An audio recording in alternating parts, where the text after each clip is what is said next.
E hoje nós vamos falar sobre a oração que transforma cidades e nações. A oração é poderosa. É poderosa. Crente que ora é poderoso. Crente que não ora é fraco, sem forças, ok? É assim mesmo, simplesmente assim. E quando nós olhamos para o mundo de hoje, o que que nós vemos? O que que nós constatamos nesse mundo atual? Que o mal está crescendo nas áreas da pedofilia, drogas, aborto, imoralidade, prostituição, violência, assassinatos, roubos, corrupção, ideologia de gêneros, sexualização de crianças pequenas, prática sexual entre adultos e crianças, cultura nociva indígena de matar bebês que nascem com deformidades, pornografia, tráfico humano e tantas outras coisas. Também vemos o aumento de conflitos entre etnias e nações, por causa de questões religiosas, territoriais e culturais, étnicas também. Por exemplo, podemos citar o confronto entre israelenses e palestinos, no Sudão, entre islâmicos e não islâmicos. Na Índia e Paquistão, eles têm um conflito lá entre eles por causa da região de Caxemira. No Afeganistão, o conflito entre xiitas e sunitas. China e Taiwan. E temos cerca de 26 milhões de curdos que não têm uma pátria. E eles vivem em nações como Azerbaijão, Armênia, Iraque, Irã, Síria e Turquia, onde eles são perseguidos. A Colômbia sofre ali com a presença da Farc, que está ligada ao narcotráfico. No Brasil, enfrentamos as ações criminosas do PCC, do Comando Vermelho e outros grupos. O mundo contempla perplexo o desenrolar do conflito entre Rússia e Ucrânia, que pode desencadear numa guerra nuclear com seus efeitos catastróficos sobre o mundo inteiro. Tudo isso faz parte do noticiário. Nós vimos recentemente uma pandemia se alastrar por todo o globo terrestre. Covid-19 ceifou 6,57 milhões de pessoas no mundo inteiro. Vocês podem imaginar isso?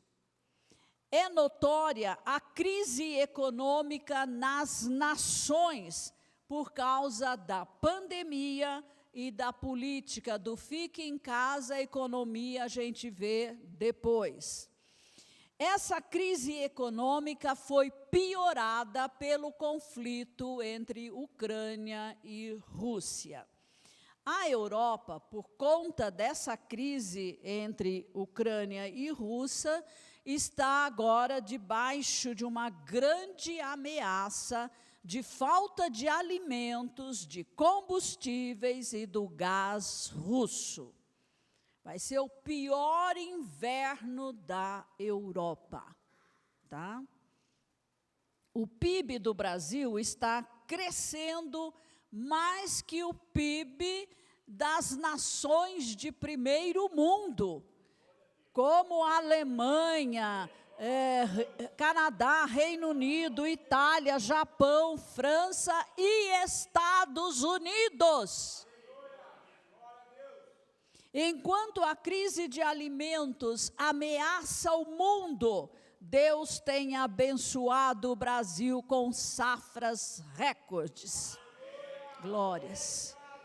Glórias a Deus por isso.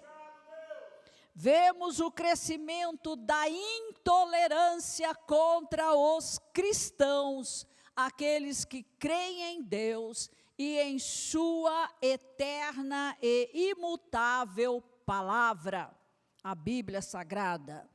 Os que querem viver de maneira piedosa são alvo de zombaria, de rejeições, de perseguições. Isso já está acontecendo, inclusive na nossa nação, e de lacração. Nós temos visto, né, os sites aí, aqueles que são de direita sendo proibidos de falar aquilo que deveriam falar. Tentam por todos os meios calar os que confessam os princípios judaico-cristãos. Constatamos o crescimento de governos de esquerda liberal, marxista, progressista e socialista, que no final são farinha do mesmo saco. São todos iguais. Mas hoje eles estão classificados entre liberal, entre socialista, agora, marxista é o mais radical. E olhando para a América Latina, nós vemos o seguinte quadro. A Argentina está na esquerda, governo de esquerda, com Alberto Fernandes. Bolívia está na esquerda, com Luiz Arce. Brasil está na direita, com Jair Bolsonaro. Chile está na esquerda, com Gabriel Boric. Colômbia está na esquerda, com Gustavo Petro. Equador está na direita, com Guilherme Lasso. Guiana está na esquerda, com Irfaan Ali. Paraguai está na direita, com Mário Abdo Benítez. Peru está na esquerda, com Pedro Castilho. Suriname está na esquerda, com Chan Santoque. Uruguai está na direita, com Luiz Lacalle. Venezuela está na esquerdíssima, com Nicolás Maduro. Mas todas essas nações estão caminhando para o extremo. De 12 países, 8 estão na esquerda. Vejam o nosso papel. Em alguns países, eles chamam de maré rosa, porque é uma esquerda que tem um tom degradê em relação ao vermelho intenso da Venezuela. Agora, o importante para pessoas inteligentes, sábias, é olhar para os resultados de um governo de esquerda. Nós somos pessoas inteligentes. O que nós vemos? Pobreza, miséria, falta de liberdade, doutrinação massiva pelos programas de educação e da mídia comprada, decepção, falta de esperança, ateísmo, caos. Olhe para essas nações, vá para a internet, veja o povo catando lixo para comer, fugindo dessas nações. Agora vamos olhar para a igreja. Olhando para a igreja evangélica brasileira, nós vemos claramente dois grupos distintos. O primeiro grupo é formado por uma igreja morna, sem as marcas de Cristo em seu caráter. Essa igreja é religiosa, sem vida real, sem compromisso com Deus e com a igreja local. É a era de Laodiceia. É a igreja da era de Laodiceia. Essas pessoas são chamadas de SSS, que quer dizer salvas, sentadas e satisfeitas. Não precisa mais nada. Acomodadas. Segundo tipo de igreja, nós vemos a verdadeira igreja, apaixonada pelo noivo, o Senhor Jesus Cristo. Esta igreja está sendo preparada pelo Espírito Santo para se encontrar com o Senhor nos ares, através do arrebatamento da igreja, ou através da morte física. Alguns podem ir antes até do arrebatamento, mas não importa, vão se encontrar com o Senhor do outro lado. Aleluias, glória a Deus, porque o destino dessa igreja é o céu de Deus, são as moradas eternas que Ele já preparou para nós. Aleluia, e o nosso destino é reinar com o Senhor Jesus Cristo, o Rei dos reis e Senhor dos senhores. Aleluia. Agora, os que fazem parte desta igreja verdadeira precisam estar dispostos a pagar o preço que for necessário para firmar, ser fiel ao Senhor Jesus e a sua palavra, e esses receberão a coroa da justiça que já está preparada para os vencedores. Os que vencerem, os winners, vão vencer o mundo, o pecado, vão vencer a carne, vão vencer sobre Satanás e sua hoste maligna. Para estes a coroa da justiça já está preparada. Você faz parte deste grupo? Amém, amém. Já fez a sua decisão de ser realmente o winner? Amém. Já avaliou o preço? Amém. Agora eu quero ouvir um amém. A sua vida, se for necessário. Ok? O maior preço, saiba disso, não é você que vai pagar. Jesus já pagou. Entendeu? O maior preço foi Jesus quem pagou, morrendo em nosso lugar na cruz do Calvário, indo ao Hades em nosso lugar. E ressurgindo dentre os mortos, subindo aos céus, e está sentado à destra de Deus Pai. E a palavra declara que nós estamos assentados com Ele, nas regiões celestiais. Aleluias. Nós apenas compartilhamos dos sofrimentos que Jesus passou enquanto esteve aqui na terra para nos redimir. E nós já fomos redimidos, e isso para não pecar mais. Ele já fez o trabalho todo. Agora, olhe para a América do Sul e veja que nós somos minoria. Olha, desses 4 que estão na direita, muitos uma direita meio que assim, entendeu? Direita mesmo é o Brasil. Com Jair Bolsonaro é o Brasil, e a igreja com ele, a igreja alinhada ao homem que Deus levantou para este tempo em nossa nação, para nos libertar da escravidão que a esquerda traz consigo. Nós temos que dar glórias a Deus. Olha, todo o tempo, dê glórias a Deus, pelo que o Senhor está fazendo na nossa nação.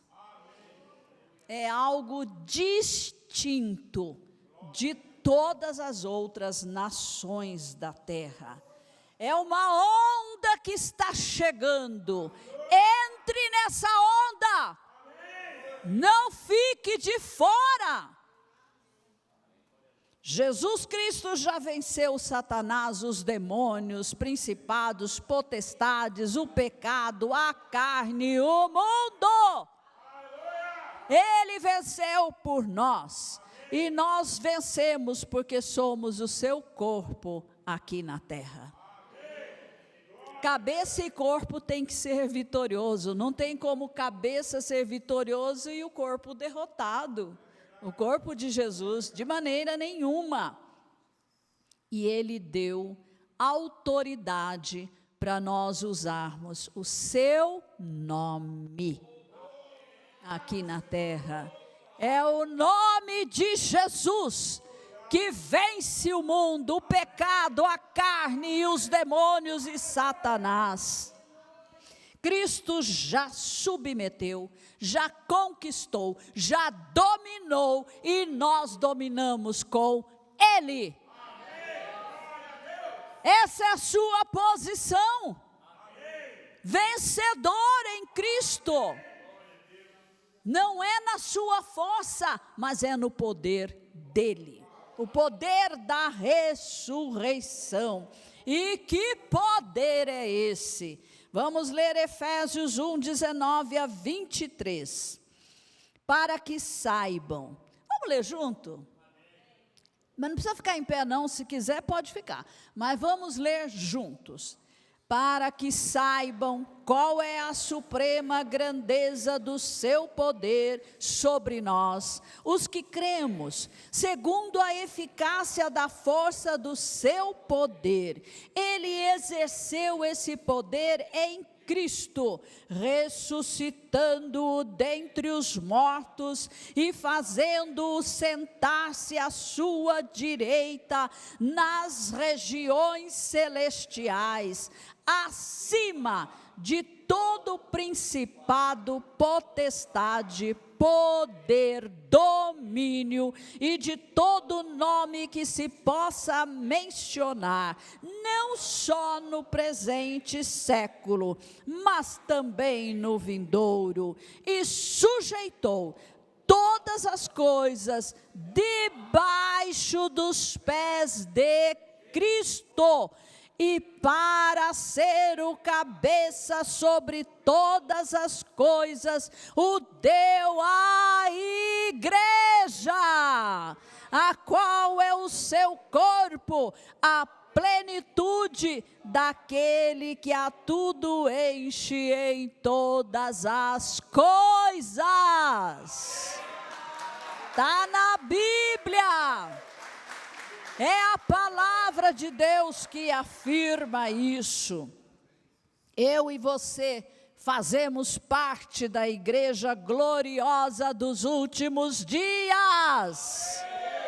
Nós somos o corpo de Cristo na terra. O pé está onde? Na cabeça ou no corpo? No corpo. O corpo é a igreja, então eles estão debaixo dos nossos pés.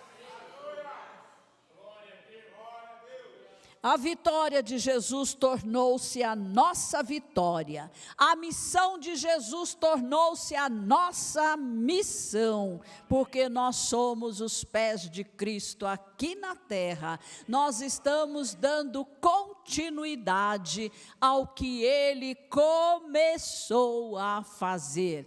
Ele trouxe a redenção, Ele trouxe a salvação. A igreja redimida e salva, ela tem o chamado para ir e evangelizar.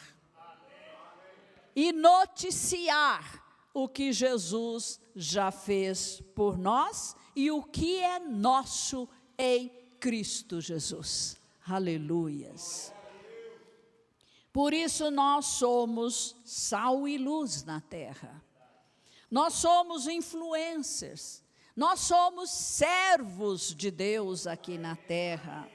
E pelo poder liberado pela oração e jejuns, nós vamos receber o derramar do Espírito que foi prometido. Prometido. E vai acontecer de novo em nossos dias. E vamos ver como a palavra prova isso. Ok? Então, nós vamos ver lá em Joel 2, 28 a 32. E vamos ler juntos. E acontecerá depois disso, que derramarei o meu espírito sobre toda a humanidade. Os filhos e as filhas de vocês profetizarão, os seus velhos sonharão, os seus jovens terão visões, até sobre os servos e sobre as servas derramarei o meu espírito naqueles dias. Mostrarei prodígios no céu e na terra, sangue, fogo e colunas de fumaça. O sol se transformará em trevas e a lua em sangue, antes que venha o grande e terrível dia do Senhor. Oh, glórias! O Deus do avivamento. Nessa promessa, nós vamos ver que vai haver 3 cumprimentos. 3. Nós vamos ver que uma condição, e acontecerá depois disso. Disso o quê? Temos que descobrir. Joel 2, 12 a 17, o que ele havia falado um pouco antes. Ainda assim, agora mesmo, diz o Senhor, convertam-se a mim de todo o coração, com jejuns, com choro e com pranto, rasguem o coração e não as suas vestes, as suas roupas, convertam-se ao Senhor seu Deus, porque Ele é bondoso e compassivo, tardio em irar-se, grande em misericórdia, e muda de ideia quanto ao mal que havia anunciado.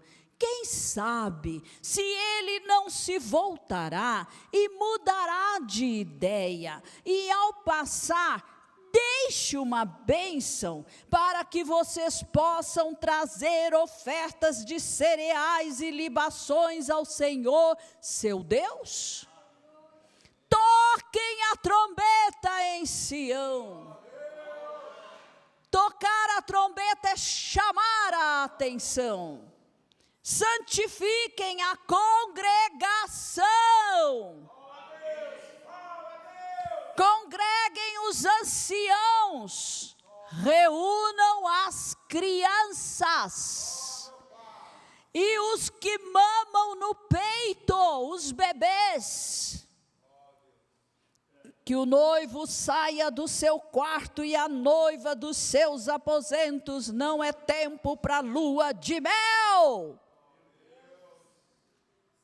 Não é tempo para você se concentrar em você mesmo e nos seus prazeres. Presta atenção no que o Deus do avivamento está dizendo. Que os sacerdotes, ministros do Senhor, chorem entre o pórtico e o altar e orem. Poupa o teu povo, ó Senhor, e não faças da tua herança um objeto de deboche e de zombaria entre as nações. Porque hão de dizer entre os povos, onde está o Deus deles? A nação de Israel, nos dias de Joel, estava vivendo num colapso moral total. E Deus toma a iniciativa para dizer ao seu povo: arrependam-se. Proclamem um tempo de oração, jejum e santificação. Só depois disso, só depois que a igreja fizer isso, é que o Senhor diz: derramarei do meu espírito. Derramarei do meu espírito. Sem o precedente, o passo anterior, não acontece a promessa de Deus. Por que está tardando? Porque a igreja não está fazendo o que deveria fazer. Todo avivamento, saiba disso, todo avivamento é precedido de 4 coisas: arrependimento de pecados, oração, jejum, santificação. A promessa que está em Joel 2, 28 a 32, tem 3 cumprimentos sucessivos. O primeiro aconteceu nos dias de Joel. O segundo aconteceu lá em Pentecostes, como está relatado em Atos capítulo 2. E ali nós tivemos, uma experiência tremenda para os discípulos de Cristo. E o próprio Senhor, Ele trouxe um comando para os discípulos, para que eles não saíssem de Jerusalém, mas que esperassem pelo cumprimento da promessa do Pai, de que eles seriam cheios do Espírito Santo, que eles seriam batizados no Espírito Santo, dentro de poucos dias. O que os discípulos fizeram? Eles se trancaram num cenáculo, numa reunião de oração e jejum que durou 14 dias. Eles não foram festejar, cuidar das suas coisas pessoais somente. Eles obedeceram o comando do Senhor. E ali estavam também as mulheres, Maria, a mãe de Jesus, e seus irmãos. Em Atos 2:1, verso 1 a 4, nós lemos, vamos lá? Ao cumprir-se o dia de Pentecostes, estavam todos reunidos no mesmo lugar. De repente, veio do céu um som, como de um vento impetuoso, e encheu toda a casa onde estavam sentados. E apareceram distribuídas entre eles línguas como de fogo, as quais pousaram sobre cada um deles. Todos ficaram cheios do Espírito Santo e começaram a falar em outras línguas, segundo o Espírito lhes concedia que falassem. Aleluia! A festa de Pentecostes, ela acontece 50 dias depois da festa da Páscoa. Os discípulos de Jesus, junto com outras pessoas, agora o grupo cresceu, e agora eles não estavam mais no cenáculo, mas estavam no templo. Conforme Lucas 24, 53, Atos 2, 46. E essa experiência foi distinta, né, para eles, de tudo que eles conheciam. Jesus, quando entrou aqui no lugar onde eles estavam e soprou sobre eles, disse: recebei o Espírito. Então, nessa primeira experiência, eles nasceram de novo. Mas não basta nascer de novo, é preciso passar por uma segunda experiência chamada batismo no Espírito Santo, cuja evidência é o falar em línguas espirituais. E isso aconteceu ali em Pentecostes. Nós vamos ver que os discípulos foram totalmente transformados.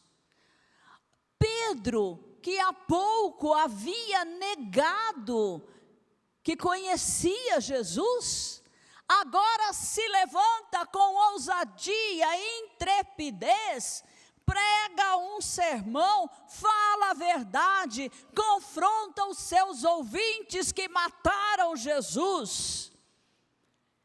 E ali, 3.000 pessoas se convertem a Cristo. Vocês podem imaginar que resultado tremendo, não é verdade? Então, eles viram que algo diferente estava acontecendo. Agora eles eram ousados. Agora eles estavam dispostos a morrer se fosse necessário. E ali no dia de Pentecostes, um outro dom foi concedido. Eles falaram em línguas espirituais, mas também falaram em línguas como sinal para os incrédulos. Por quê? Eles falavam em línguas espirituais, eles não entendiam o que estavam falando, mas as pessoas que estavam ouvindo, ouviam na sua própria língua, da sua nação, do seu país, da sua etnia. E a Bíblia fala que ali estavam partos, medos, elamitas, mesopotâmios, capadócios, pessoas da Frígia, Panfilha, Egito, Líbia, Creta. Veja, as festas de Israel, pessoas de outras nações iam também.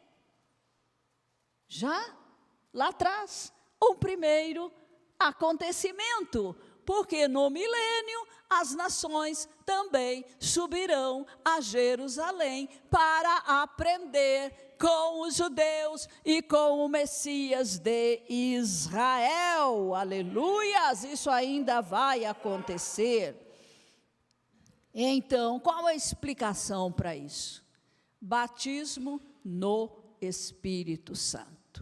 É uma experiência de revestimento de poder, em que a pessoa recebe dons espirituais, capacitações sobrenaturais, para que a pregação do Evangelho seja seguida de sinais e de maravilhas. Ok? Mas só acontece se você quiser, e se você buscar, e se você se preparar para isso. Faça a sua parte. Levante-se em santificação para receber o que Deus tem para você. Ok? A igreja primitiva ela viveu em pleno avivamento. Mesmo no meio da perseguição, mas eles eram avivados.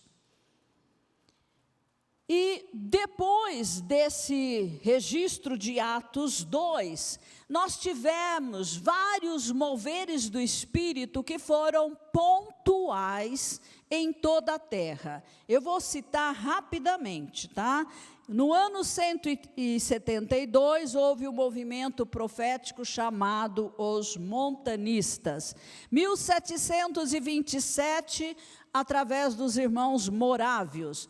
1738, através de John Wesley. 1741, através de Jonathan Edwards. 1821, Charles Finney foi o instrumento. 1871, Dwight L. Moody. 1904 a 1905, o país de Gales recebeu o avivamento através de Evan Roberts.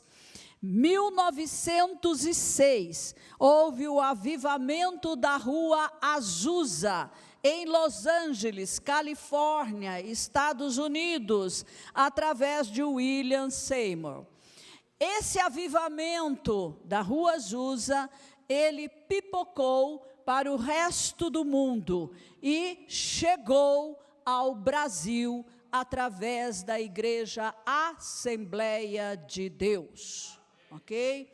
E aí depois foi contagiando as igrejas tradicionais. E aí nós passamos a ter metodista renovado, presbiteriano renovado, batista renovado e assim por diante. E os que já entram mesmo para uma igreja já pentecostal. Agora vamos ver como pessoas sábias, inteligentes, resultados do derramar do Espírito. Nós vimos os resultados, né, do ateísmo, do esquerdismo. Agora vamos ver do avivamento. Primeiro, consagração a Deus através da submissão, rendição, obediência, abrindo mão da vontade própria, a busca intensa por Deus e sua palavra. Olhe para você e veja se você está nessa condição. Segundo, intensificação da vida de oração, principalmente da intercessão. Busca pela santidade pessoal. Convivência em amor e comunhão, resultando em perdão mútuo. Composição de canções para os cultos. Prestem atenção, não se canta qualquer coisa, não. Aumento da pregação e ensino da palavra de Deus na liberdade do Espírito Santo, seguido de grande número de conversões a Cristo. Falência, olha aí, falência do comércio de bebidas alcoólicas, prostituição, drogas, pornografia, jogos de azar, violência, roubos, imoralidades, corrupção e por aí afora. Gente, com Finney, as cadeias foram fechadas, não precisava mais, não tinha pessoas para prender. Em meio ao caos moral, surge a ordem, o amor mútuo, o respeito, a honra, o patriotismo, a escolha responsável, a cultura do bem. Você está vendo alguma coisa disso acontecendo no Brasil? Tá? Já começou. Ao declínio das seitas e heresias, da idolatria e da feitiçaria, Deus promove uma poderosa reforma na sociedade vigente. O avivamento traz mudança no modo de falar das pessoas. Cessam os palavrões, os xingamentos, a maledicência, as palavras torpes. Escolha a cultura do reino de Deus e não a do mundo.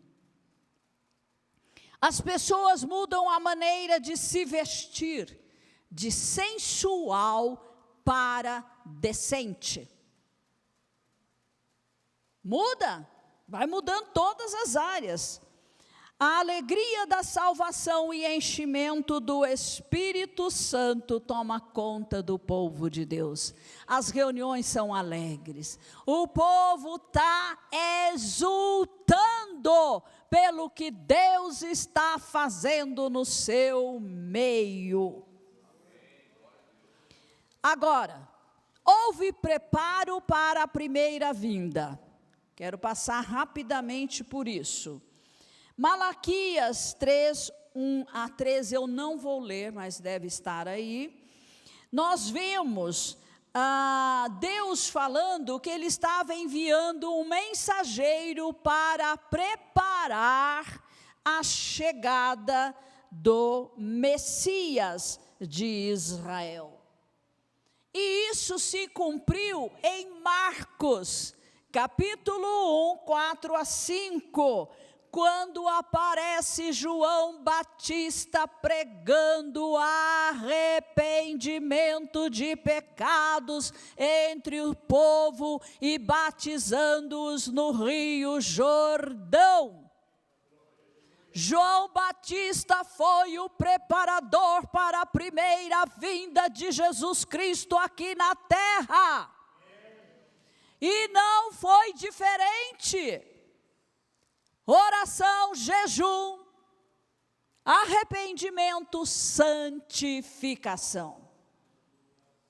Como será o preparo para a segunda vinda de Jesus? Idêntico, nos mesmos moldes, vai seguir os mesmos passos. Então, queridos, igreja que está se preparando para a chegada de Jesus, é uma igreja que está se arrependendo de pecados, é uma igreja que está rompendo com o mundo, com a carne, com Satanás, e adotando a cultura do reino de Deus. É uma contracultura para o mundo. O mundo vai numa direção e nós vamos em outra. Enquanto o mundo chafurda no pecado, nós estamos buscando santidade. Você está buscando santidade? Você está clamando pela capacitação do Espírito Santo, pelo empoderamento do Espírito Santo para viver uma vida santa aqui na terra. Hoje, agora, neste tempo. Senão você não vai conhecer o avivamento. E ainda corre o risco de ficar para trás quando tocar a trombeta e Jesus aparecer nos ares para buscar a sua noiva. Não é qualquer igreja, é a noiva. Não é placa denominacional, é noiva. Hoje nós somos a noiva, não a era de Laodiceia, a noiva. Ela é quem prepara o caminho para a segunda vinda do Senhor Jesus Cristo. É a noiva, santa, imaculada, sem mancha, sem defeito algum. Queridos, parem de pecar. Simples assim. Parem de pecar. Para que você ouça o seu nome sendo chamado. E para que você seja instrumento nas mãos de Deus para apressar a vinda de Jesus. Não basta falar Maranata, ora vem Senhor Jesus, tem que viver em santidade. Tem que ser uma pessoa de jejum e de oração. Nós vamos ver a partir de agora um tempo em que vai crescer o jejum e a oração. E a santificação. É resultado. Eu estou jejuando às 16 horas que nós propusemos para a igreja, para o Winner. E você? E você? Responda para você mesmo.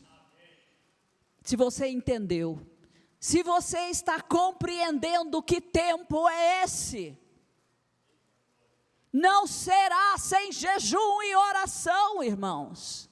Não será com facilidades, não.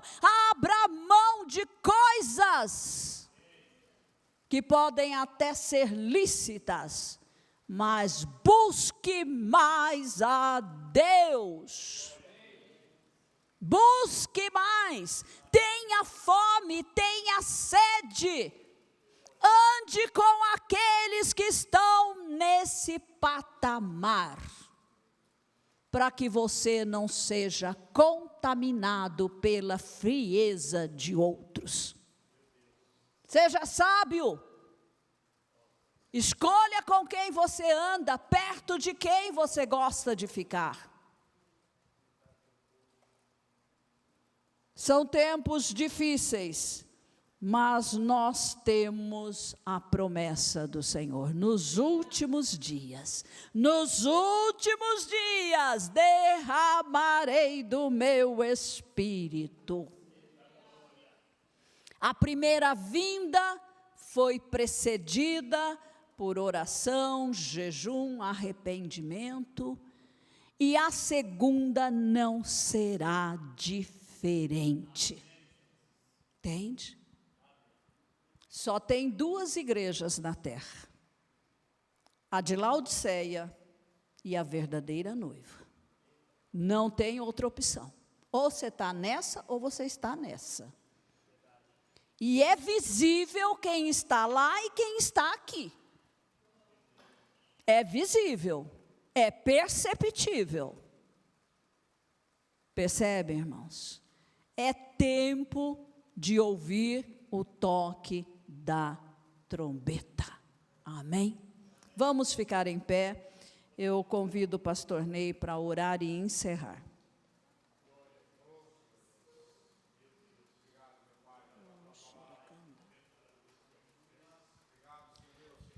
Aleluia.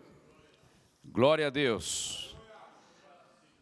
Essa palavra tocou o seu coração? Incomodou? Não, incomodou? Glória a Deus. Glória a Deus pela palavra que é pregada nesse púlpito, porque é uma palavra que incomoda, que confronta o nosso conformismo. Amém? Glória a Deus. Pai, louvado seja o teu santo nome. Pelo toque, pela virtude, pelo poder da tua mão, tocando cada vida que ouviu esta pregação. E a fé vem pelo ouvir, e o ouvir da palavra de Deus. A palavra ungida pelo Espírito Santo, tocando vidas e transformando vidas. Pai, que o grito Maranata seja um grito que vem do coração de uma vida rendida, consagrada aos teus pés. Para que o grito tenha autoridade, uma autoridade que vem da tua presença na nossa própria vida. Ó Deus, nós amamos a tua vinda. Nós amamos a tua vinda e oferecemos a nossa vida como sacrifício vivo, para que uma grande colheita aconteça no tempo do fim, e o teu nome seja conhecido, santificado, o teu nome seja glorificado. E, ó Deus, eu libero uma palavra profética sobre a vida desta igreja. Ide e colhei almas para Cristo. Ide e colhei muitas vidas para o meu reino. Que o amor de Deus esteja sobre a sua vida e sobre a sua casa, sobre a sua família. Que a graça do Senhor te sustente em cada minuto da tua vida. Ó Deus, que a tua mão provedora esteja sobre a vida de cada um. E que o Espírito Santo esteja te levantando nesta geração para fazer a diferença. E toda a honra e toda a glória sejam dadas a ti, Senhor. Em nome de Jesus, vá na paz e tenha uma semana vitoriosa.